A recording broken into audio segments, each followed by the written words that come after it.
नमस्कार friends, easy home food channel को आपण मानक बहुत बहुत स्वागत। आज मु आपण मानक पई स्नैक्स रो गोटे रेसिपी नहीं आसीची। आपण बहुत इजीली घरे थिबा सामग्री रे एई रेसिपी टी को बनाई की एंजॉय करि परिबे।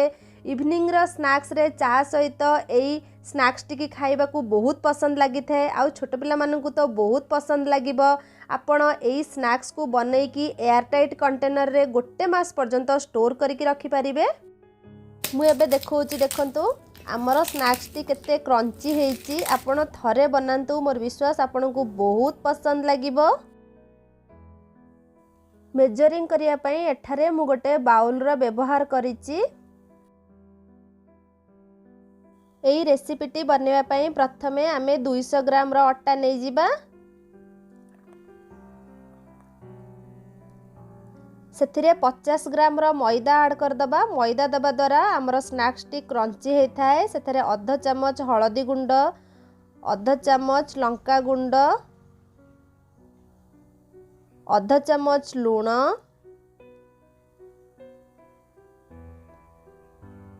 एवं गोटे चम्मच कसूरी मेथी की हाथ रे टिके क्रश करि नबा। क्रश करि नबा द्वारा तार बास्ना बहुत भलो आसी थाए। एबे आमे सेथिरे आधा चम्मच कला जीरा दबा, 3 चम्मच तेल व्यवहार करिबा।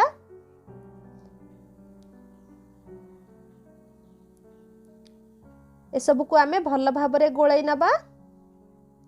आमे एठारे जो कसूरी मेथी कला जीरा व्यवहार करचंती ता द्वारा आम स्नैक्स रो बास्ना बहुत बढ़िया आसीबो एवं खाइबा को बहुत टेस्टी लागिबो।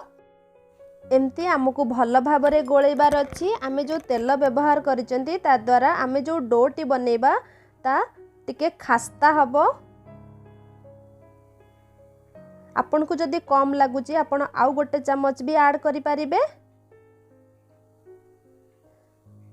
एबे देखौची देखंतु एमती जदी हाथ रे एमती बॉल शेप रो हे जिवो ताले आपन जानिबे आपनकर तेल परफेक्ट अछि। मु जो मेजरिंग बॉल रे नेइथिली सेई बाउल रे पानी नै जिबी। अल्प अल्प पानी देकी आमु गोटे टाइट डो बनेबार अछि। एमती अल्प अल्प पानी व्यवहार करिकी आमे भल भाबरे गोटे डो बनै दबा। जदि मो चैनल रे आपण नुआ तेबे चैनल को निश्चय लाइक शेयर सब्सक्राइब करबा को भूलिबेनी।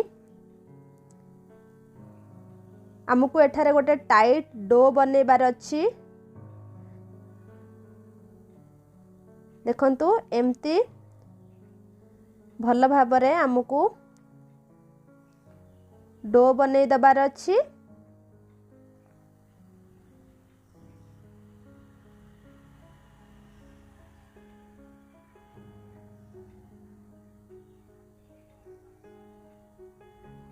आमे एठारे जो हळदी व्यवहार करचंती ता द्वारा कलर बहुत भल आसीबो।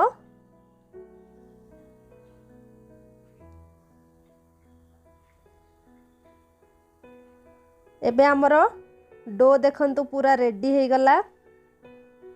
हमरो डोटी सॉफ्ट नहीं टिके टाइट अछि। टाइट डो रखिबा द्वारा आमे जो स्नैक्स टी बनेबा ताले सेटा क्रंची हबो। एबे आमे 5 मिनिट पर्यंत रेस्ट करिया को छाड़ी दबा। एठारे देखंतु मु जो बाउल रे नेइथिली सेथिरे आउ किछि पानी मध्य रहि जाईची। 5 मिनिट परे देखौची देखंतु आम आटाटा टिके सेट हे जाईची। एबे आमे तार गुळा प्रस्तुत कर दबा। एठारे मु 4टा गुळा बनेइची। एबे गोटे गुळा को बेलना पेडी रे नै जिबा। सेथिरे टिके आटा दे दबा। आटा देकी एबे आमे रोल करि नबा। हमको पतला करिवार अछि। एमती हमको धीरे धीरे बेली नबा। हमको पूरा पतला बनेबार अछि। आमे जेते पतला बनेबा आम स्नैक्स टी सेते क्रंची हबो। मोटा रहिबा द्वारा क्रंची हे न थाए, टेस्ट मध्ये भलो लागिबनी। आपण ट्राई करिवे पतला करिबा पई। एमती जेतिकी पर्यंत हे परिबो आपण करिवे देखंतु एमती पतला बनै देबे।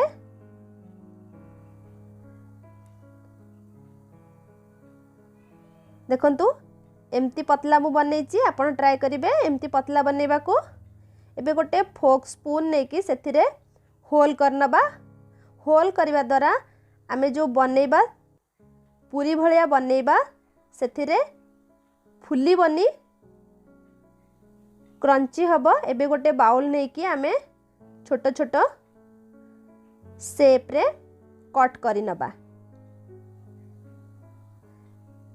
एमती कट करिवा द्वारा आमे जो बनैबा स्नैक्स टी तार साइज एक्यूरेट आसीबो, देखिबा को भी बहुत सुंदर लागिबो। देखंतु मैं एबे देखौची एतिकी पतला हमको करिवार अछि।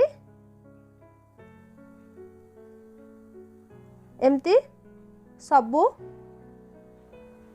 को बनै दबा, बाकी एक्स्ट्रा पार्ट को नै जिबा हमको पछरे तार डो बनै कि मध्ये एमती गोल गोल शेप रो काटि नबा। एतिकी पतला हमको बनैबार अछि। एबे मु देखौची आमे जो होल करिचंती दुई पट साइड रो भल भाबरे होल हबा दरकार। देखंतु जदि आपण प्रॉपर हेइ नथिबो ताले आपण भल किना होल करि नेबे फोक स्पून द्वारा।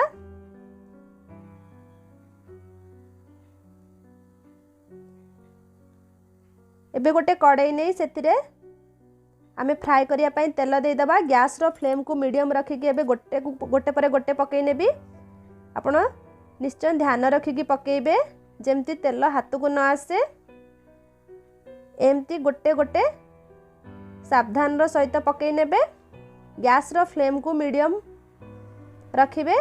हाई दबा द्वारा ऊपर पोड़ी जिवो, भितरु टिके कंचा रही जिवो। आमे पूरा मीडियम फ्लेम रे आमे छाणीबा। एमती उल्टे की देखौची, एमती उल्टे दबा।